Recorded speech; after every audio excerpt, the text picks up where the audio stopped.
Everyone wants to look perfect, so they cover up their flaws and show off their best sides like they're on a dating app. Even in relationships. Nobody's handing out their full life story unless they really want to, and even then, it's the polished version. But not her.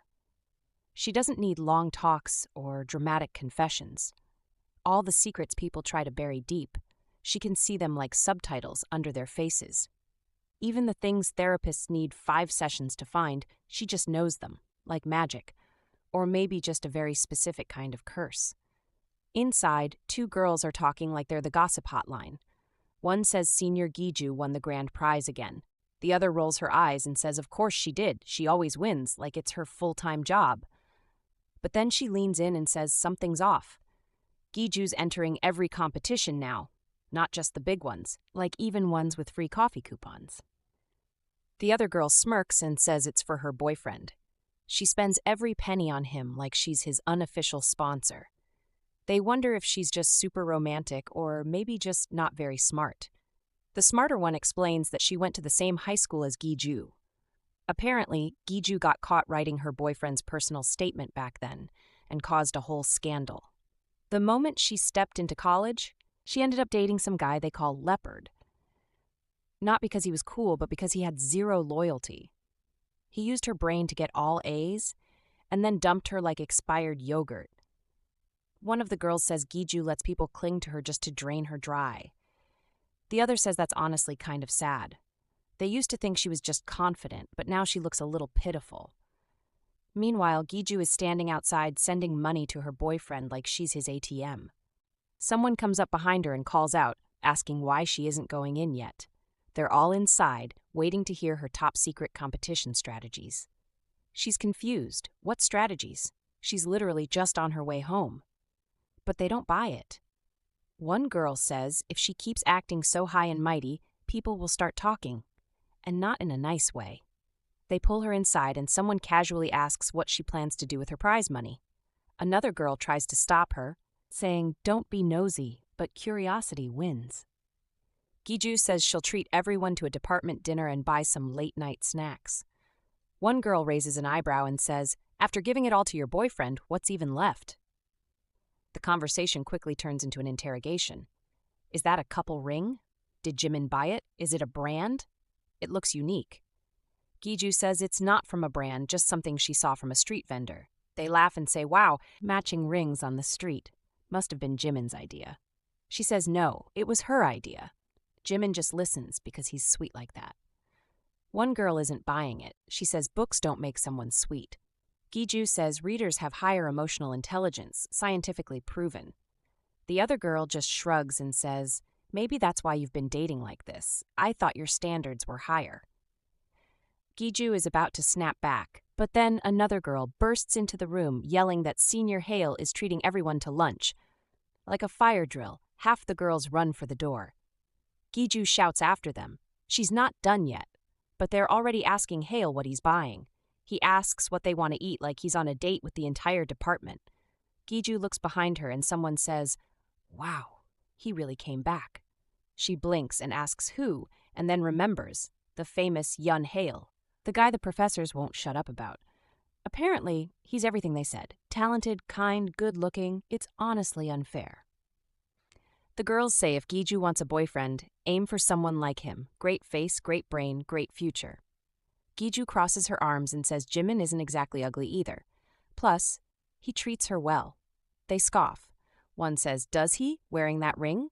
Another whispers that no one believes her. Giju looks down at the ring. Maybe it does look a little cheap, but to her it's beautiful. She thinks Jimin likes it too. While walking, she bumps into someone and quickly apologizes. It's Jimin. He looks worried and asks what happened to her face. She's surprised and asks why he's there. He says she sent him money again, and he came to return it. He wanted to talk face to face, but seeing her face, he forgets his speech. Suddenly, Giju asks if he thinks she's stupid too. Back when she was a wreck from the leopard drama, Jimin helped her through it. So now that he's struggling, she's just returning the favor. That's all. Since she was little, Giju couldn't live with debt. Someone helps her once, she repays them 10 times over. That worked great for karma, not so great for dating. At first, people appreciated it. Then they got used to it. Then they expected it. But Jimin felt different. He takes her hand and says she always acts distant when things get hard. In a relationship, you help each other. He never did anything to get something in return. So she shouldn't give him anything either. Not like this. She nods and says okay. He says her mom packed kimchi. They should eat before it goes bad. She asks if he went to her house. He says yeah, it's Friday, the busiest day. He helped out at the store. Wants to support her parents, too. He's always thinking of what more he can do for her. She tells him not to overdo it. He's already running around for auditions. He quietly says he didn't pass the last one. He's sorry. She says that company clearly has no taste. They missed out on this masterpiece. He laughs and says exactly. Jimin dreams of being an actor, but his parents disapprove. That's why Giju joins every contest in the country. Around 1,100 contests happen every month. Winning those prizes is her love language. They go home. Jimin says there's no food. Giju says she's not that hungry. He insists and says he'll get her favorite, jokbal. She worries about the cost. He tells her not to worry. He's got it. Jimin is different. That's why she wants to show him everything. Later, she's looking at a photo on her phone, some revealing outfit. She's nervous, but hopeful. Maybe on their 100-day trip, she'll wear it. Maybe he'll even cry from happiness. She hears a vibration. It's his phone. She picks it up and laughs at how careless he is. But then she sees it. Her messages, her photos, all shared in a group chat. Everything she did for him now turned into content for his friends. Jimin walks in, saying it's freezing outside. He proudly shows off the jokbal. Then he sees her holding his phone. He stops. She grabs her bag and leaves. He runs after her, says it's not what it looks like. She keeps walking. He grabs her hand and begs her to listen, says he wasn't serious. He was just showing off. Everyone else is moving forward, and he's stuck. He wanted to feel proud of something. She asks if letting people call her names is how he brags. He says she's the only thing he's proud of. She says he should have spent more time practicing for auditions. He kept saying everything was fine, so she believed him, but clearly it wasn't. She says if he doesn't have skills, he should work harder or try something else. She says she can't believe she trusted someone like him. But the worst part isn't the embarrassment. It's that he hit her. She never thought she'd end up here again. She storms off. He follows, yelling her name. Prosody. She says everyone warned her, but she trusted him anyway. Even got that silly ring and thought it meant something. She says it's over. She doesn't want to see him again. He begs her, says this isn't how it's supposed to end. Then she falls.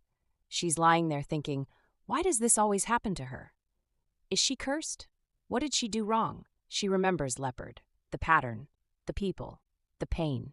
After all that, is it her fault she keeps falling for the wrong ones? She wakes up in a hospital, wonders if she fainted or fell down the stairs. Jimin is beside her, teary-eyed, says he was terrified, says he's sorry. She suddenly sees review windows popping up, like online product ratings, comments, experiences, warnings. It's surreal, but maybe it's the best gift she's ever received. Because for someone like her, a hopeless romantic who trusted too much, this changes everything. Giju blinks hard, wondering what she's even looking at. She asks herself if something's wrong with her head after yesterday's fall. Stars float over her vision, and there are weird writings next to them like glowing subtitles for her life. She notices her name among them, but it's written differently. That's the name she always uses for fun, the nickname version. Then she sees other names that feel oddly familiar. Wait, aren't those her brother's ex-boyfriends? What kind of weird dating app glitch is this? As she stares in confusion, Jimin holds her hand and asks if they're really breaking up. He says they're not the type to break up over something small. She doesn't understand what he means until he brings up that push. He claims he didn't mean it, says she provoked him, and it was just a moment. She yanks her hand away, asking herself if he's actually making excuses. That's when she notices the ring on her finger. She clearly remembers throwing it away yesterday.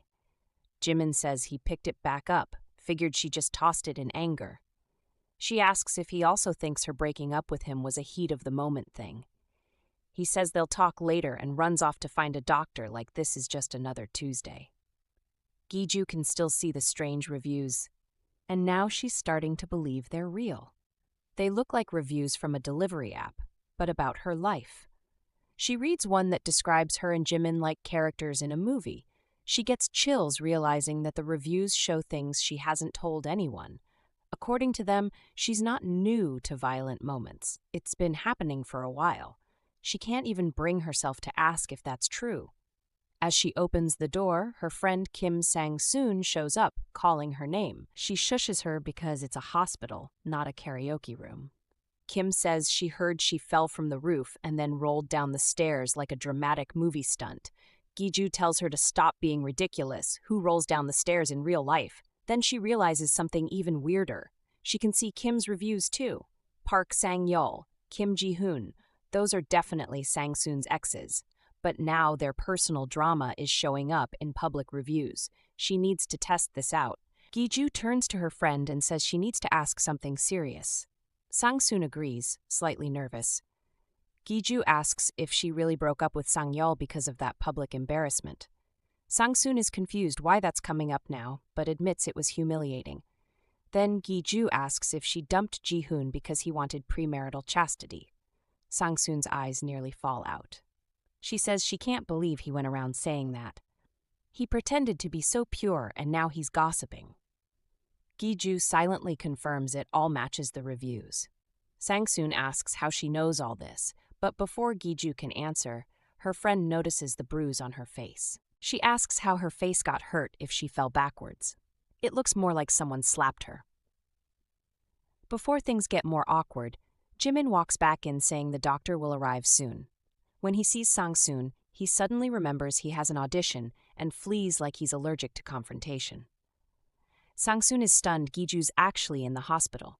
She starts to leave too, but Giju stops her and explains what happened. Sang-soon gets angry, says she would have attacked Jimin herself if she'd known. Giju says it's fine, she's not going to see him again. She broke up with him. But Sang-soon points out that she's still wearing the ring like it's a family heirloom. Giju says she meant to take it off, then finally removes it. Immediately, the reviews vanish. She puts it back on, and boom, they're back. She throws the ring across the room in frustration. Sang-soon jumps and asks what that was about. Giju wonders how the ring is linked to all this. Then she remembers what she said the night before, that wish. Could it have actually come true? Her friend sighs and says goodbye, adding that she knows Giju liked Jimin a lot, but yelling at a couple's ring isn't going to help her move on. Giju watches her leave and thinks maybe she is losing it. There's no way this magic review nonsense is real, right? The next morning, after tossing and turning all night, Giju comes to a dramatic but logical conclusion. If she wants answers, she needs to return to where she got the ring. Whoever sold it might know what's going on. As she's about to head off, Jimin appears again like a bad sequel. He says he waited near the school because he knew she'd show up eventually. He doesn't get why they need to break up. He says he's sorry and he's reflected, which sounds like something you'd say after tripping someone, not shoving them. Giju looks at him and wonders what spell she was under to ever believe in this guy. Jimin claims he can't live without her. Giju rolls her eyes and remembers all the group chat messages. Yeah, he can't live, especially without the money she's been giving him. He can't even pay next month's rent. Is that why he's clinging now? She asks herself if it's time to be a little meaner to make the breakup stick. She offers to pay his next rent as a goodbye gift. Jimin raises his hand, but before it lands, he accidentally smashes his hand on a box carried by Senior Hyel. Jimin yells at Hyel for walking that way, even though the sidewalk is clearly huge. But then he notices the height difference, goes pale, and starts shaking. Before anyone can say anything, his phone rings. He answers, then sprints away like the coward he is, saying something came up.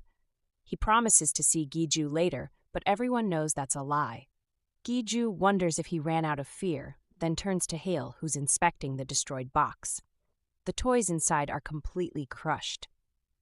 Giju apologizes and says she'll replace them. Hale says that's not the issue and asks if she's okay. It looked like she was in a bad situation. He offers to walk with her in case Jimin returns. Giju remembers how Sang-soon always talked about this guy like he was a knight in shining armor. Now she sees why. She tells him it's all right, He doesn't need to go out of his way. He asks if she's hurt. Giju, meanwhile, sneaks a peek at his love review. His rating is... Giju stares at Senior Hail's love rating and nearly drops her phone. Jimin, the guy who once threw a chair at someone, has a 2. Sang-soon, who made her ex buy gas after every fight, scored a 3.5. But Hail, the golden boy with the clean image, has a whopping 0.5. That's not a rating, that's a cry for help. She wonders what sort of romantic disaster he must have been part of to score lower than a man who once broke up using interpretive dance. And there are tons of reviews, too many. She needs answers. She quickly changes the topic and says she'll replace the toys he dropped. He suddenly says he knows her, Giju, right? The girl with her name on every banner like she's running for mayor. He introduces himself, Yeon Hail. She says hello, then internally panics. He knows her, he brings up Jimin and the awkward tension. She immediately blurts out that he's her ex. Hail raises an eyebrow and says she must have some serious business coming here so early. She lies and says she's just passing by, curious about the shiny new store that opened. Inside, she's screaming. He saw her almost get decked by her ex. If she tells him she bought couple rings here, she'll sound like a rom-com extra with bad luck. His friends start calling him, and he leaves. She breathes out in relief, thinking it must have looked ridiculous, wearing a couple ring while saying he's her ex. But she had to understand the ring's power. It's not just bling, it does something weird. She rushes into the shop and asks the owner about the ring. He looks confused, says he's never sold anything like that. She insists she bought it here just a week ago. Her brain starts doing somersaults. Jimin has the same ring. If he saw the reviews, there's no way he'd keep quiet. The guy complains if his latte is too frothy. Are the reviews only visible to her? She heads into the hardware store, says she's back like she's announcing a sequel.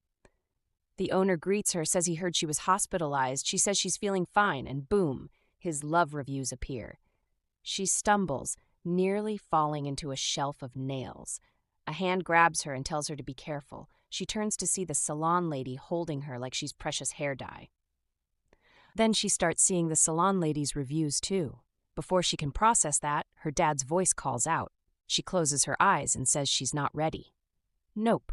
Exit stage left. She bolts outside, thinking the world's become one big group chat she never asked to join. Her head spinning. Maybe she should just take the ring off. Then Hail walks in, like the opening act of a concert. People whisper about how humble he is. Giju glares. Humble?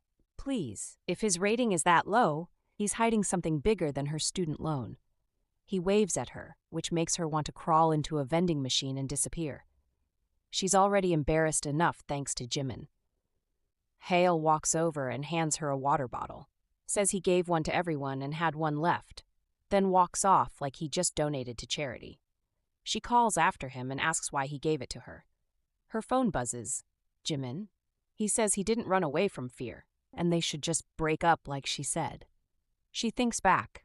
Not just Hail, even Jimin had a good image. If someone really tries to deceive others, people fall for it every time. She decides to find Jimin. She may not get the rent back, but she's at least getting those hospital bills. She hunts down the performing arts room. As she approaches, she hears her name and pauses. Jimin is in full drama mode, telling his friends that she screamed, threw food, pushed him, and hit him when he tried to break up.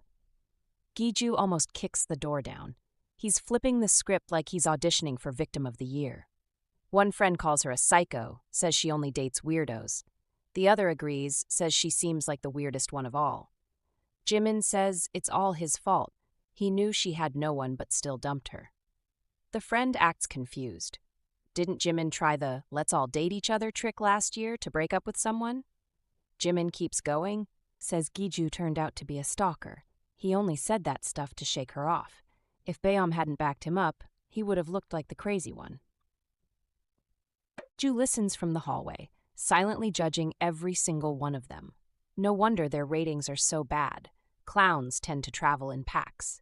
Then one of them asks if Jimin passed the audition. Another says it's the place he's been obsessed with.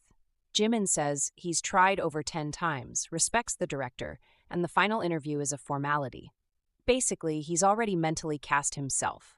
Giju suddenly understands the timing of that breakup text. One friend tells Jimin to just treat Giju as bad luck. Then, like absolute creeps, they start commenting on her body. One says she's top 10%. The other asks Jimin what it was like. Jimin says the only reason to regret breaking up is because she looks good. They didn't even do much yet, which is a shame. If she begs, maybe he'll take her back. Giju's eyes widen. Beg? What is he talking about? Jimin says he has a few pictures and waves his phone around like it's a treasure map, and his two friends jump in, saying they want to see it too. One of them squints at the screen and asks if he's joking. How is he supposed to know the size with that? Jimin bursts out laughing, enjoying the chaos he started, and says look at them, falling for it so fast. He adds that honestly, if he were them, he'd want to see it too. Right then, the female lead storms in like a sudden plot twist, snatches the phone from his hand, and before anyone can stop her, she deletes the entire photo album. In her head, she tells herself that's a relief, but then wonders, is this really the kind of thing that should make her feel relieved? Just to be safe, she pours water on the phone too, like she's putting out a fire. One of the friends blinks and asks if she's okay. Is she really throwing a tantrum after hitting Jimin and breaking up with him? She snaps back and asks if she hit him first, then who gave her the bruises on her face. That shuts them up for half a second before Jimin grabs her arm and pulls her outside. Jimin hisses that she's out of her mind. People are watching, and if his image gets ruined, is she going to take responsibility? She tells him if his precious image matters that much, maybe he shouldn't have done disgusting things in the first place. Jimin leans in closer and says what? Is she going to run around telling people he pushed her down the stairs and hit her? Can she handle the fallout if she starts running her mouth? She stares him down and asks, why wouldn't she?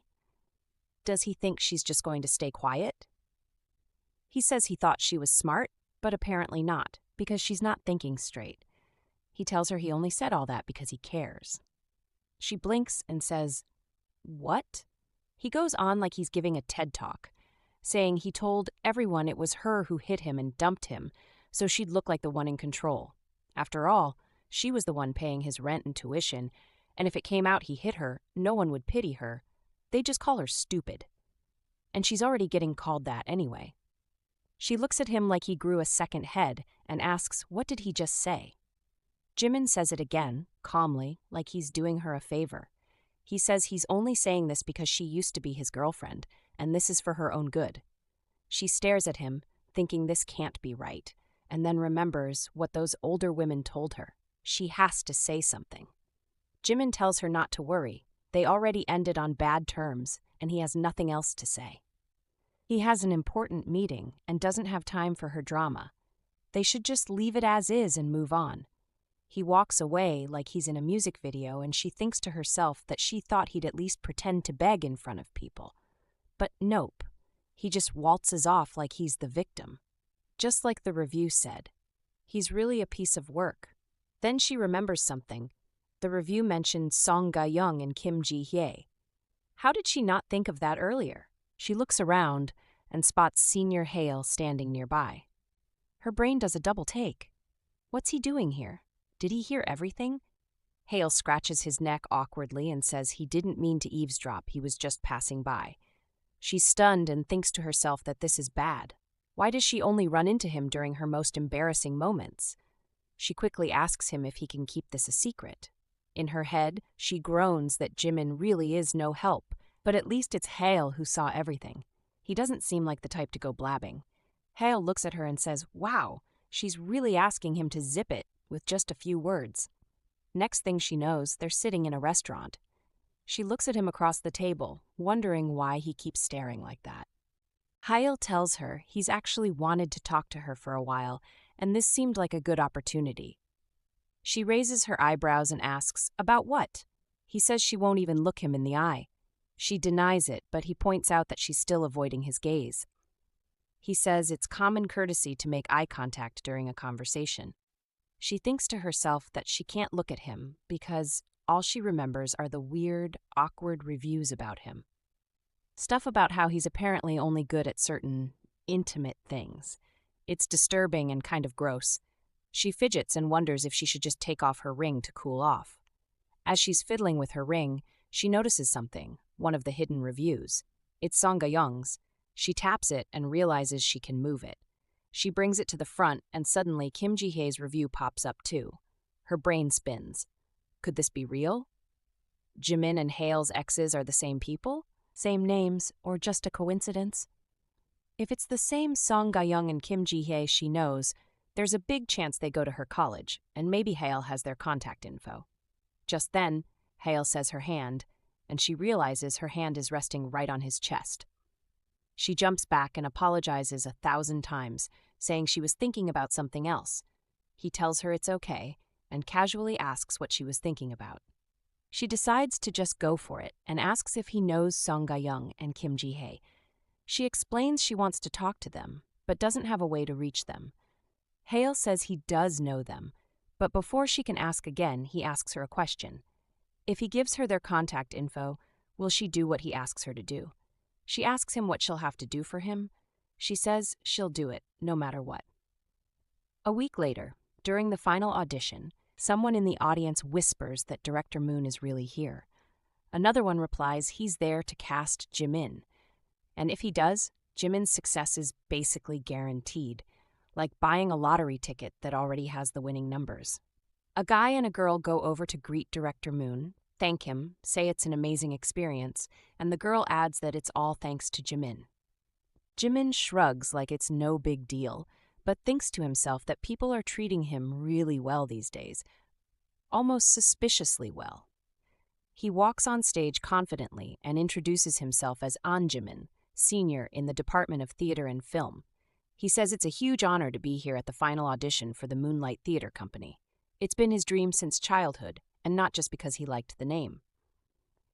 He announces the play he prepared, but then spots Giju in the crowd and freezes for a second. He wonders what she's doing here, then quickly gets it together and says he'll be performing King Lear. He thinks she's probably curious how successful her ex-boyfriend's going to get.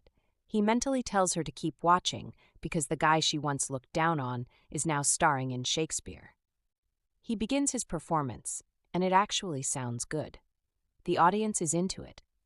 If he can just finish strong, he might really have a shot. Then the doors open. 2 women walk in like they're crashing a wedding.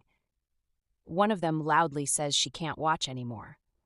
Jimin blinks and is shocked to see Song Ga-young and Kim Ji-hae. He wonders what they're doing here and if this is some kind of setup. The lady says to Director Moon that he came all this way just to choose this guy, questioning his judgment like she's Yelp reviewing the audition. Director Moon frowns and asks what she means. Ji-hae looks at Jimin and casually says, "It's been a while." The director tells the staff they're not supposed to be letting random people in and looks toward the security team. Security swears the doors were locked earlier. The director asks what kind of mess they're running. Meanwhile, Giju appears behind him and says if he picks Jimin, this kind of drama is going to be his everyday life. Kim Ji-hae turns to Jimin and says he's looking healthy, then slaps him like she's testing his reflexes. Jimin asks what she's doing, and she says it should be obvious. She's saying hi, very aggressively. Then she hits him again. Turns out she's Kim Ji-hae, his ex, and former president of the Taekwondo club at Korea National University. Jimin asks if she's okay. Can former athletes just go around hitting people like it's a hobby? She says that when he got drunk and hit her back then, she held back because she didn't want to cause serious damage. But now she's quit sports, so she can finally return the favor without holding back. And she hits him again like she's cashing in some overdue punches. The other lady steps up, telling Ji-hae to save some for her.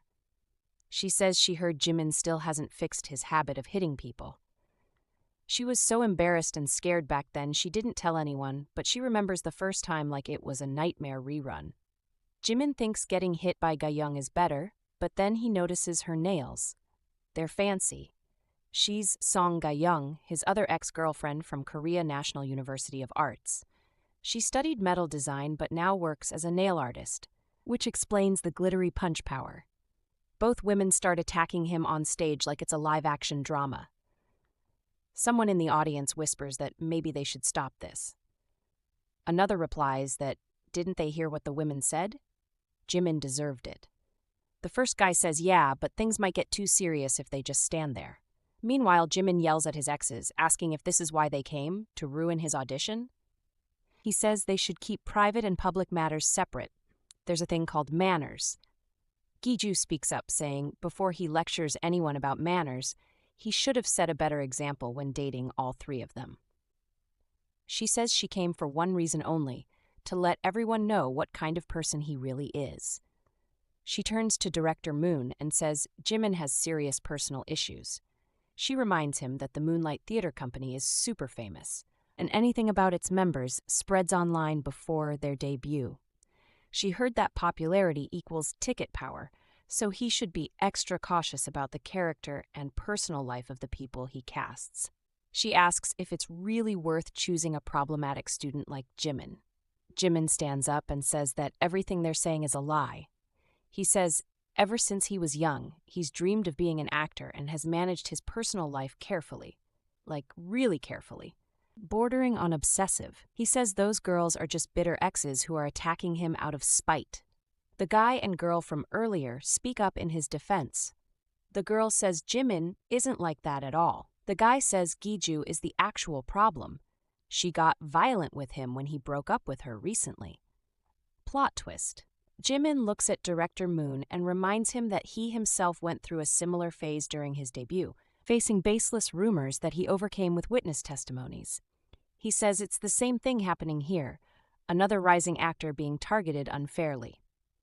The female lead watching wonders if that rumor about the director is true. Jimin thinks to himself that Giju can't win this.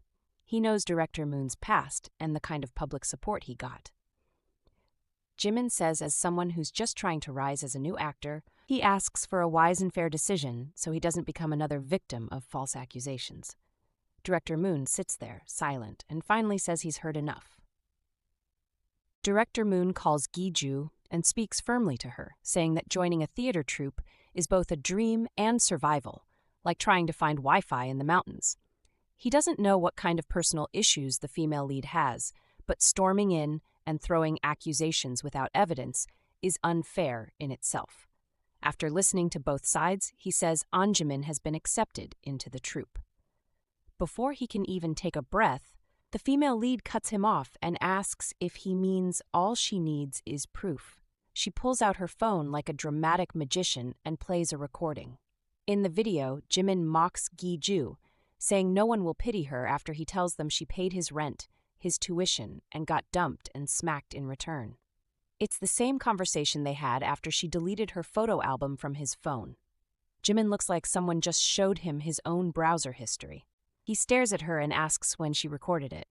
She asks if he's still going to deny it. He asks again, completely confused, when did she even record it? 1 week ago, Hyul chimes in and asks her what she plans to do with the phone numbers of Jimin's ex-girlfriends. Get revenge? If so, he offers to help.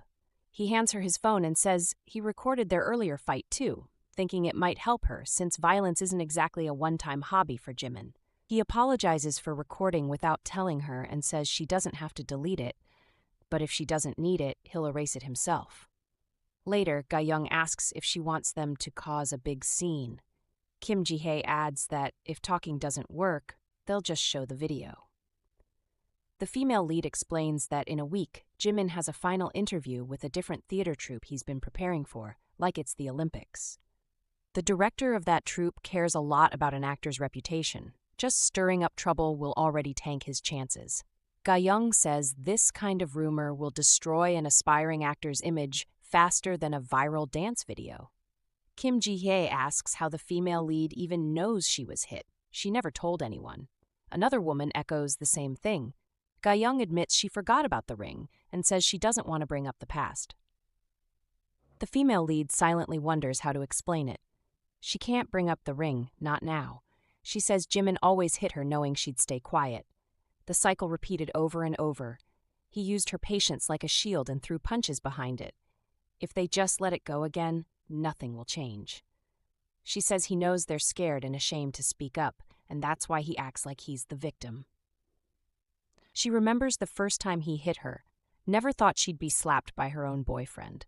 That betrayal and humiliation are still fresh.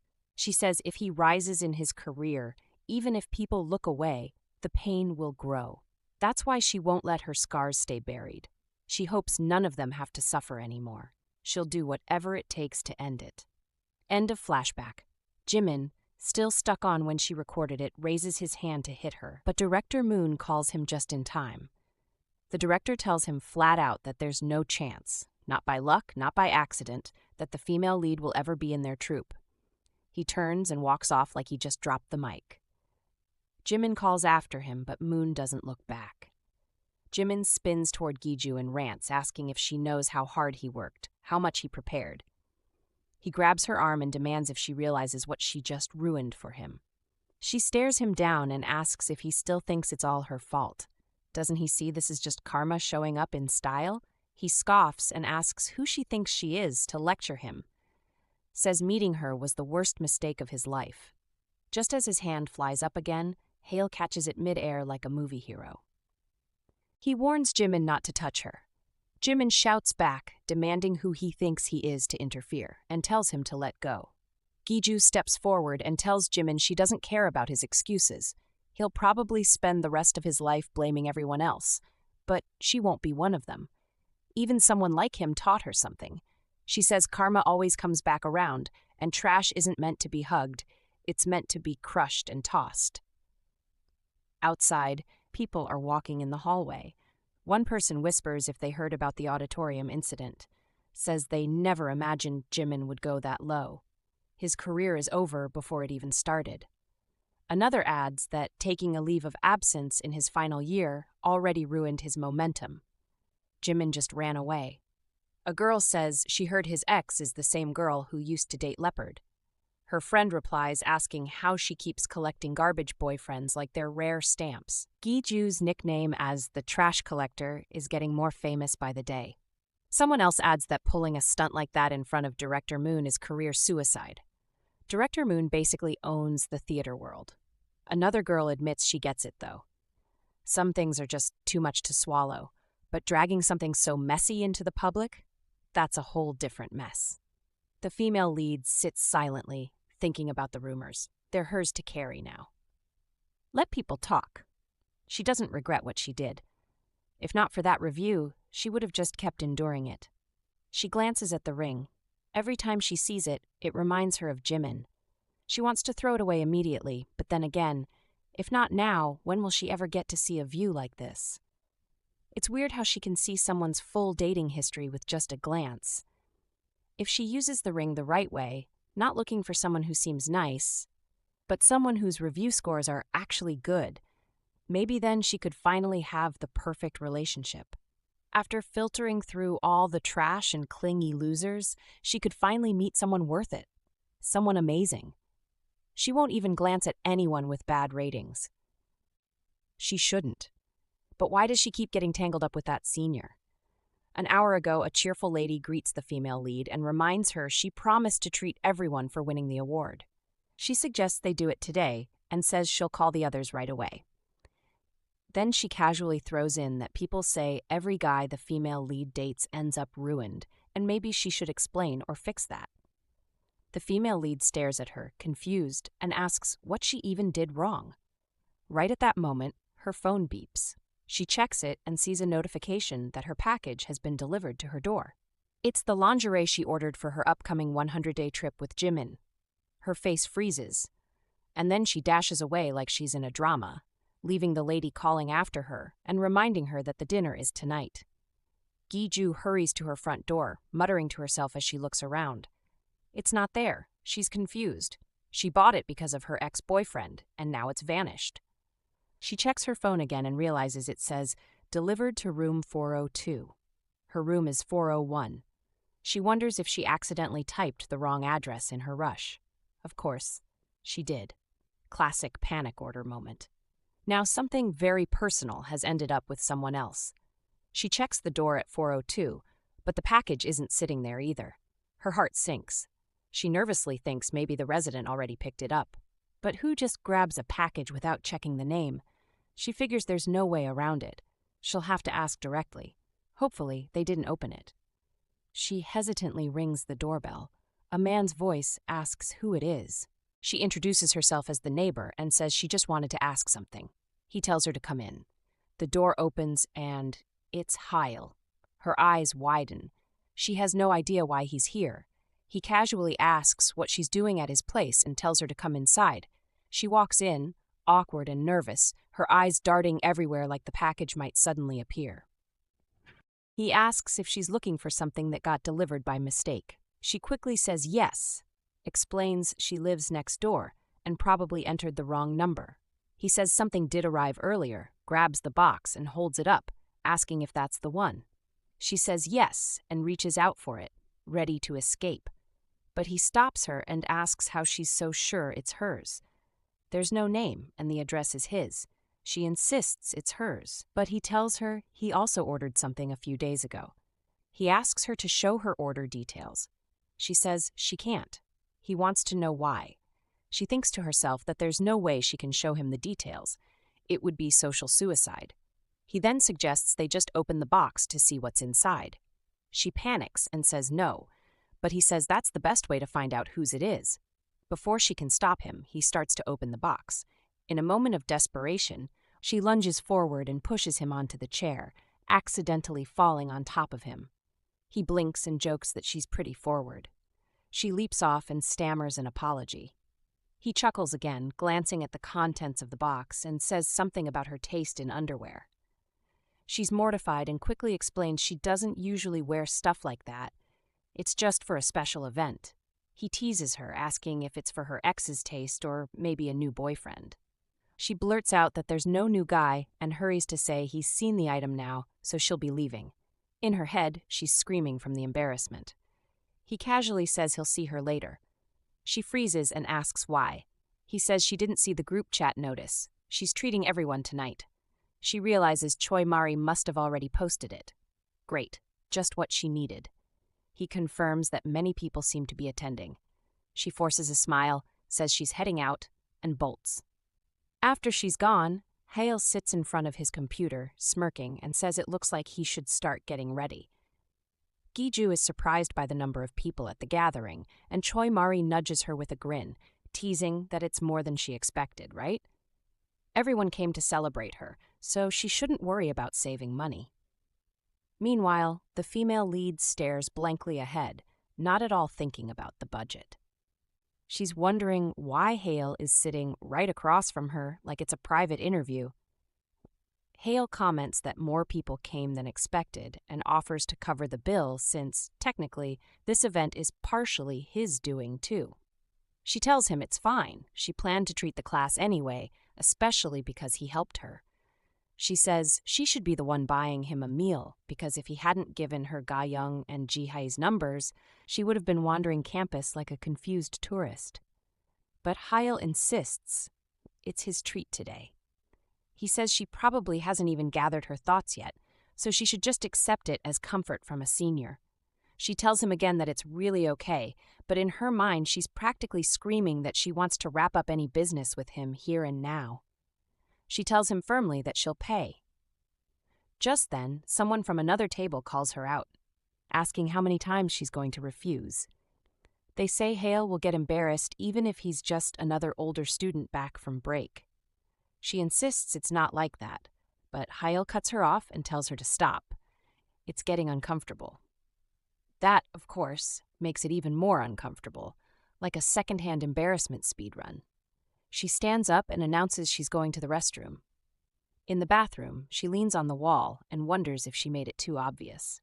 She's thankful for his help, sure, but there's a difference between gratitude and awarding someone a 0.5-star rating. She thinks about Jimin, who used to be handsy with his girlfriends and still managed to score a solid 2 stars. So what did Hale do to get a 0.5? What kind of tragic drama was he in with his exes? He seems polished on the outside, but what if he's rotten inside like Jimin? Considering her past, she decides she should trust the reviews over her own eyes. A 0.5-star rating basically means run, don't walk, no matter the gender. She walks out of the bathroom, determined to leave naturally, grab her stuff, pay the bill, and vanish like a magician with homework. She heads to the bar and asks how much her table has spent. The staff member says to hold on. Just then, Sang-soon rushes up, looking alarmed, and asks where she's been. She asks what's going on, and Sang-soon says something big happened while she was gone. Flashback time. Choi Mari wonders where Giju went because she wanted to comfort her about the whole Jimin mess. One of the guys quickly tells her not to bring that up in front of the female lead. Mari's confused, asking why not, and the guy says it's one of those things everyone pretends not to know, like when your friend posts 10 stories in a row about their ex. He brings up the whole let's date as 3 scandal with Pyo Beom and how messy it was. Mari insists this time is different. Last time Giju was the problem and Pyo Beom was the victim. This time the female lead is the victim. Another girl questions that, asking how she's the victim. Mari says she looks too calm for someone who got cheated on. It's suspicious, like she's hiding something. Sang-soon stands up and demands to know what she means. Then Hale jumps in, saying that Leopard, aka Pyo Beom, is still the same Leopard who doesn't change his spots. He says the guy broke up with his girlfriend again after cheating, just like last time. Mari gasps, and another guy asks if that's the same girlfriend he dated after dumping Giju. Hale confirms it and says he ran into him a few days ago. Pyo Beom was drunk, begging him to tell the female lead to unblock him, promising to fix all the rumors he spread about her if she just answered his calls. Someone asks if those rumors about the female lead being obsessive and jealous were fake. Has he been the villain all along? Hale nods and says Pyo Beom spoke like everyone was dumb. The female lead just got caught up with the wrong guy. Flashback ends. Giju asks if Hale really said all that. Sang-soon confirms it, saying if Hale hadn't spoken up, the other students would have gossiped again. She should be grateful. The female lead wonders why he explained it like that. Does she look pathetic? Does it seem like she had a terrible relationship with Pyo Beom? Then the waiter calls her and says someone already paid for the table. She asks who it was. He points to a man in a black jacket. She realizes it was Hale. Not only did he clear up that messy past, but he also paid the bill. She doesn't want to owe him another thing. She notices a small crowd forming and goes to see what's happening. Someone tells her Jo-oa just confessed to Hale while drunk. Another person wonders how she's going to survive the cringe when she sobers up. Sang-soon is shocked that Hale is getting confessions the minute he comes back to school. Another person shrugs and says it's just another day for him. The female lead thinks to herself that this is why all his reviews are a mess. Does he just accept every girl that throws themselves at him? She already feels awkward and decides it's time to quietly exit. She just needs to grab her bag, say she has something to do, and disappear. But for some reason, her hands are shaking. Is she sick? Meanwhile, Hale still hasn't answered Jo-oa's confession. Everyone around him is yelling for him to accept it. Giju notices that he's sweating like he's in a job interview. She thinks that if he doesn't like her, he should just say no. Jo-oa tells him if he can't answer, he should drink a whole bottle of beer, which means he's saying yes. He lifts the bottle. Everyone's watching. The female lead is the kind of person who repays kindness tenfold. She doesn't even know why, but watching this whole thing makes her uneasy. Maybe it's because sincere confessions are hard to watch, especially when you're not the one making them. So she walks over, grabs the beer from him, and drinks it herself. Choi Mari squints at the female lead and asks why she's acting like that, and the female lead says it's probably because everyone's too drunk. Jo-oa shows up and asks what's going on, insisting she hasn't had a single drop, then immediately falls like a tree in a windstorm. Giju looks around at the chaos and jokes that it seems like everyone went a little too hard, then suggests they try waking people up with ice cream shots. Hale, meanwhile, silently thinks that once she goes out to get the ice cream, it'll be his chance to escape and go home quietly. But that plan dies fast because everyone decides that both of them should go together. She might need help carrying the cones or handling the emotional weight of all this nonsense.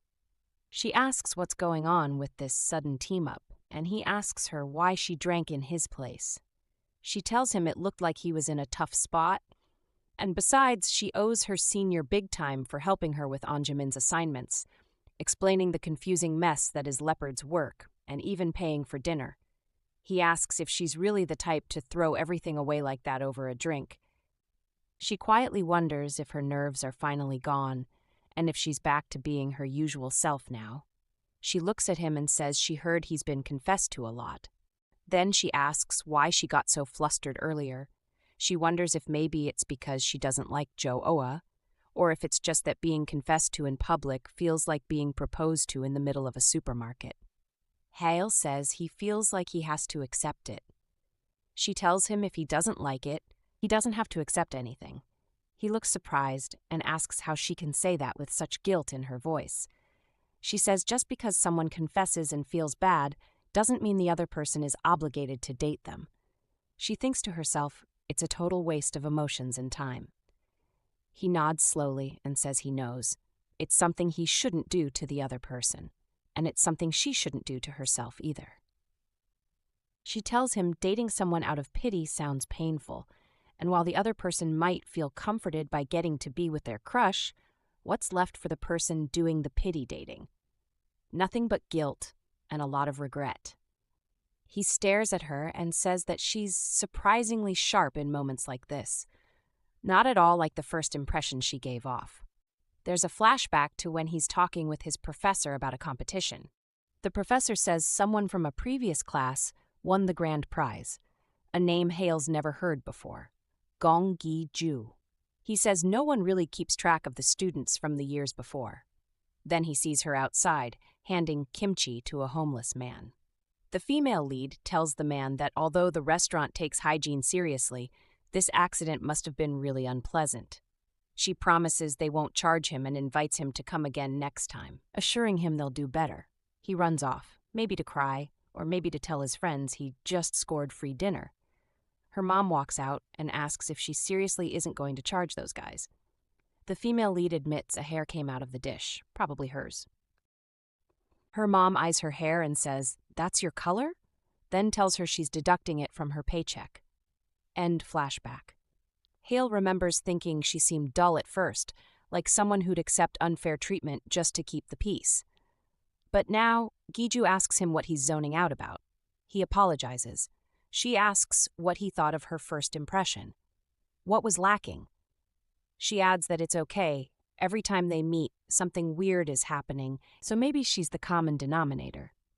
She thinks to herself the situation is just bizarre, and she's saying whatever comes to mind. He tells her not to say that. He says she's perfectly fine and shouldn't blame herself for stuff caused by other people being weird. He takes back what he said before about her not being sharp. She suddenly stops walking and he turns, asking if she's not coming. Meanwhile, she's thinking that everyone keeps treating her like she's the problem. But then there's him, talking like he actually gets it, and somehow that's oddly comforting. He shakes her shoulder and asks if she's crying. Did he say something wrong? She quickly says no, it's not like that. She's just caught off guard, not expecting to be comforted by someone like him. Then her phone pings with a new review. Apparently her affection level just increased. She wonders what that even means. Another review shows up saying there's new info on Yeonhale. Her eyes widen as she reads it. The next character up is Yeonhale's partner, and it's her picture right there.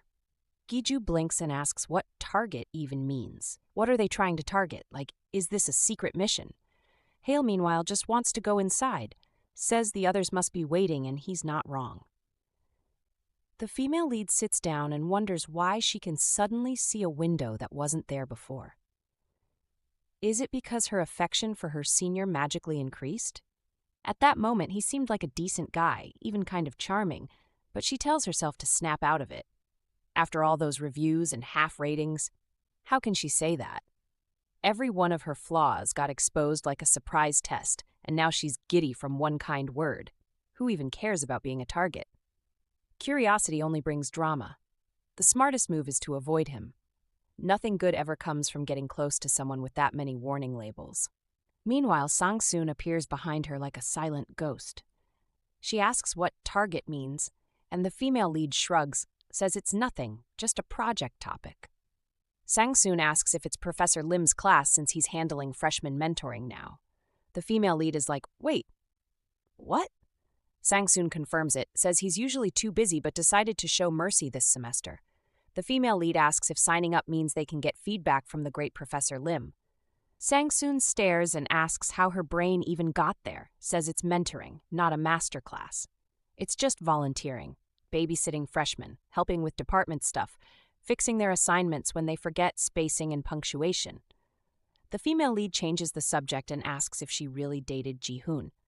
Sang-soon smirks and says if she's looking for new love, she approves. There are seriously handsome freshmen this year, like drama lead level. The female lead asks when the deadline is. Professor Lim Gwang-yun, a living legend of the scriptwriting department, always has course registration feel like ticket sales for a world tour. Participating in mentoring now means getting one-to-one feedback from the man himself. Giju is seated in class when someone asks if Senior Hale is coming. Another voice says, "Yeah, he is." She thinks to herself, mentoring is just glorified babysitting, and wonders why a rich kid like him volunteered to take care of others. What's he trying to prove? Then Hale walks in, casual and confident, and introduces himself, says he'll be assisting Professor Lim with the mentoring. Since the professor's running late, he'll take attendance. He starts calling names. When he calls Gong Giju, she answers. He smiles and says it's nice working with her, shakes her hand like they're closing a business deal. Jo-oa jumps in and shakes his hand too, says she's excited to work with him. The classroom starts buzzing louder. Professor Lim finally arrives, looks around and comments, "This is the largest mentoring turnout in department history." He says since everyone's here, they can begin. He explains the mentoring program is a long-standing tradition in their department. Every year, current students volunteer to help freshmen adjust to campus life. Usually, there are more freshmen than mentors, so mentors had to juggle multiple mentees like multitasking superheroes.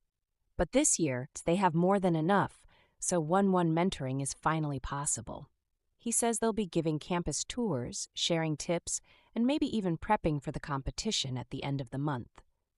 He tells them to check their pamphlets for all the details and ends the session. After class, Jo-oa rushes to Hale to ask what he's doing next, says he should buy them a meal. A bunch of others crowd in with their questions like he's a pop star at a fan meet. Giju watches from a distance, thinking that just mentioning his name filled the entire room like free snacks.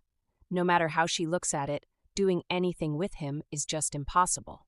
It's disappointing, but she needs to quit. She marches to Professor Lim's office and says she wants to cancel her mentoring application.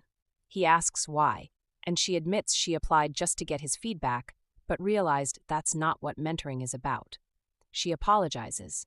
He understands, says students like her see applications as bonus classwork. It happens, and he's not mad. She apologizes again and leaves. Then Hyle suddenly appears, and she nearly jumps. She thought he went to eat with the others. He asks if they can talk for a minute. She says sure, and he asks if she's quitting because of him. She's caught off guard. He says she's clearly uncomfortable with him. Even back at the drinking party, she kept looking for escape routes. Did she really think he didn't notice? She wonders when he got so observant. Wasn't he the guy who just smiled and nodded along? He brings up her ex, says it must be awkward since he witnessed some of the drama, but he hopes she doesn't take it out on an innocent professor. She's baffled. He thinks that's why she avoids him? No, it's because of the reviews. But fine, they should end this awkwardness once and for all. She tells him straight, yes, she's uncomfortable. She's been caught in one embarrassing situation after another around him, so she's quitting. He glances at the ring on her hand and asks if it's that couple ring she had with her ex. Says she shouldn't wear such a tacky design. It's pretty, but not expensive enough to cling to for sentimental value. Is she still holding on to regrets? She asks what that's supposed to mean. She thinks it might be weird to keep wearing a couple's ring post-breakup, but ever since she discovered the ring's mysterious ability, she can't take it off. It's like a magical lie detector for relationships. It filters out the bad ones and stops her from repeating her past dating mistakes. Thanks to this weird ring, she even found out Hale sees her as a target. She still doesn't know all the ring's powers, so taking it off now would be stupid. She tells him she doesn't want to remove it. It has nothing to do with Jimin. She bought it herself, and honestly, she doesn't get why she's even explaining all this to him. It's not his business. Hale looks at her and says, "Why wouldn't it be his business? Of course it matters to him, because..." If you're eager for the next chapter, drop a comment expressing your interest in a part 2. Don't forget to subscribe and ensure to hit the notification bell to stay updated. Until next time.